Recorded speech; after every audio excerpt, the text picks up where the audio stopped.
সকালের নাস্তায় কি আজ রুটি সবজি বানাতে ইচ্ছে করছে না? মাত্র 5 মিনিটে শুধু 2টি উপকরণ দিয়ে বানাতে পারবেন একদম সুস্বাদু নাস্তা। চোখ ফিরিয়ে দেখবেন না, কারণ আজ আমি দেখাবো দ্রুত, সহজ আর ঝকঝকে রেসিপি। চলুন রেসিপিটা শুরু করা যাক। প্রথমেই চুলায় একটা প্যান বসিয়ে প্যানের মধ্যে আমি 1 টেবিল চামচ মতো তেল দিয়ে দিয়েছি। তেলটা যখন গরম হয়ে গিয়েছে তখন আমি এখানে দিয়ে দিয়েছি হাফ চা চামচ পরিমাণ আস্ত জিরা। আমরা যে রেগুলার যে জিরাটা খাই সেই জিরাটা দিয়ে দিয়েছি হাফ চা চামচ পরিমাণ। জিরাটা দেওয়ার পর নাড়াচাড়া করে জিরাটা ফুটে ওঠা পর্যন্ত ভেজে নিয়েছি। এবার এখানে দিয়ে দিচ্ছি বড় সাইজের 2টি রসুনের কোয়া আর হাফ ইঞ্চি পরিমাণ আদা কুচি, দুইটাই একসাথে কুচি করে তারপর এখানে দিয়ে দিয়েছি। এবার অনবরত নাড়াচাড়া করে ব্রাউন কালার করে ভেজে নেব। এই যে ব্রাউন কালার হয়ে গিয়েছে। এখন আমি এখানে একটি মিডিয়াম সাইজের পেঁয়াজ কুচি দিয়ে দিলাম। পেঁয়াজ কুচি দেওয়ার পর আবারও একটু নাড়াচাড়া করে মিশিয়ে নিয়ে পেঁয়াজটাকে ব্রাউন কালার পর্যন্ত ভেজে নেব না, সাথে সাথেই কিছুক্ষণ ভেজে তারপর এখানে টমেটো দিয়ে দিলাম।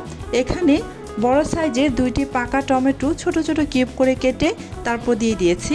টমেটোটা দেওয়ার পর আবারও কিছুক্ষণ নাড়াচাড়া করে ভেজে নেব। খুব বেশি সময় ধরে ভাজা লাগবে না, প্রায় 1 মিনিট মতো ভেজে নিয়ে তারপর এখানে আমি দিয়ে দিচ্ছি কাঁচা মরিচ। মরিচগুলো আমার পেকে গিয়েছে, তাই এই পাকা মরিচগুলোই দিয়ে দিয়েছি। আপনারা চাইলে এখানে কাঁচা মরিচও ব্যবহার করতে পারবেন। তারপর স্বাদ অনুযায়ী এখানে লবণ দিয়ে দিয়েছি।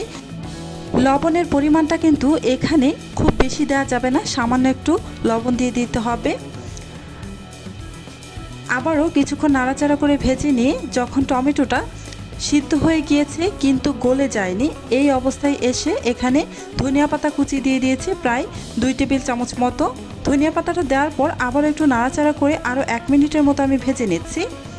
টমেটোটা যেন একদম গলে না যায়, জাস্ট শুধু সিদ্ধ হবে, এভাবে ভাজা ভাজা করে তারপরে যে নামিয়ে নিলাম। এবার আমি আরও একটি বাটির মধ্যে নিয়ে নিচ্ছি হাফ কাপ পরিমাণ আটা, হাফ কাপ পরিমাণ সুজি আর হাফ কাপ পরিমাণ বেসন।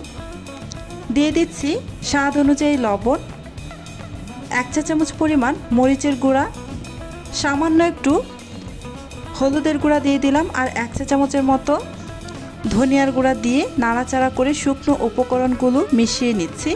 খুব ভালোভাবে মিশিয়ে নিতে হবে। এখানে আটা, সুজি আর বেসন এই তিনটাই আমি সমানভাবে মেপে নিয়েছি। এবার এখানে প্রায় 1 কাপের মতো পানি দিয়ে দিচ্ছি, নর্মাল পানি। পানিটা দেওয়ার পর একটি চামচের সাহায্যে আমি নাড়াচাড়া করে একটি মিশ্রণ তৈরি করে নিব। প্রথম অবস্থায় 1 কাপ পরিমাণ পানি দিয়েছি। 1 কাপ পানি দিয়ে নাড়াচাড়া করে মিশিয়ে নিয়ে তারপর অল্প অল্প পানি দিয়ে মিশ্রণটা তৈরি করে নিব। খুব বেশি ঘন বা একদমই পাতলা হবে না। এই তো আমি অল্প অল্প পানি দিয়ে মিশ্রণটাকে রেডি করে নিচ্ছি।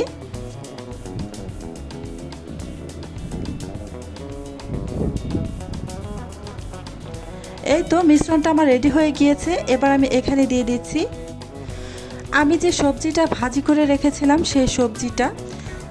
এখানে এই সবজিটা যখন দিবেন একদমই ঠান্ডা অবস্থায় দিতে হবে, গরম থাকা অবস্থায় দেওয়া যাবে না।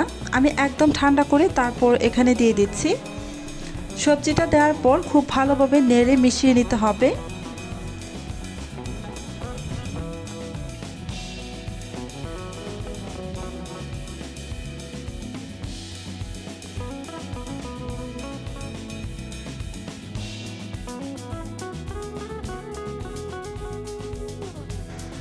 ভালোভাবে নেড়ে মিশিয়ে নিয়েছি। এবার আমি এখানে দিয়ে দিচ্ছি বেশ খানিকটা ধনিয়া পাতা কুচি।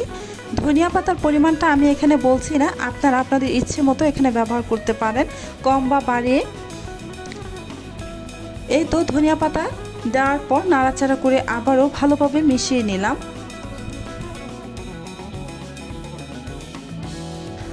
ভালোভাবে মিশিয়ে নিয়েছি। এবার আমি চলে যাব এই নাস্তাগুলোকে বানানোর জন্য চুলায় একটা প্যানের মধ্যে 1 চামচ মতো তেল দিয়ে পুরো প্যানের গায়ে তেলটাকে ভালোভাবে লাগিয়ে নিচ্ছি। এবার এখানে 2 চামচ মতো মিশ্রণ দিয়ে দিব। মিশ্রণটা দেওয়ার পর চামচের সাহায্যে উপর থেকে একটু ঘুরিয়ে ঘুরিয়ে গোল একটা শেপ দিয়ে নিব। আপনারা এগুলো আরও বড় করেও বানাতে পারেন অথবা আরও ছোট ছোট করেও বানাতে পারেন। এই যে এবার আমি ঢাকনা দিয়ে ঢেকে প্রায় 1.5 মিনিটের মতো রেখে দিচ্ছি। 1.5 মিনিট পর ঢাকনাটা আমি খুলে উল্টে দিচ্ছি। এবার আর ঢাকনা দিয়ে ঢেকে দেব না। চুলার আঁচ এখন হাই টু মিডিয়ামের মাঝামাঝিতে রেখে উল্টে পাল্টে দুই পাশে খুব সুন্দর একটা কালার আসা পর্যন্ত ভেজে নেব। আমি উপর থেকে এই যে এভাবে চেপে চেপে খুব সুন্দর করে ভেজে নিচ্ছি। এখানে আমি আরও 1 চামচ মতো তেল দিয়ে দিলাম। তেলটা দেওয়ার পর আবার একটু ঘুরিয়ে ঘুরিয়ে ভালোভাবে ভেজে নিচ্ছি, যেন দুই পাশেই খুব সুন্দর একটা কালার চলে আসে। আপনারা চাইলে এই নাস্তাগুলো একদম তেল ছাড়াও ভেজে নিতে পারেন। তেল ছাড়া ভাজলেও এটা কিন্তু খেতে বেশ মুখরোচক লাগে। আমি সামান্য একটু তেলের মধ্যে ভেজে নিলাম। সেমভাবে আমি বাকি সবগুলো ভেজে নেব। দেখলেনই তো কি সহজে মাত্র 5 মিনিটে সুস্বাদু নাস্তা তৈরি হলো। ভিডিওটি যদি ভালো লাগে লাইক দিন, কমেন্টে জানান কেমন লাগলো। আর এমন আরও সহজ দ্রুত রান্নার রেসিপি পেতে চ্যানেলটি সাবস্ক্রাইব করতে ভুলবেন না। ধন্যবাদ সবাইকে। পরের ভিডিওতে আবার দেখা হবে। আল্লাহ হাফেজ।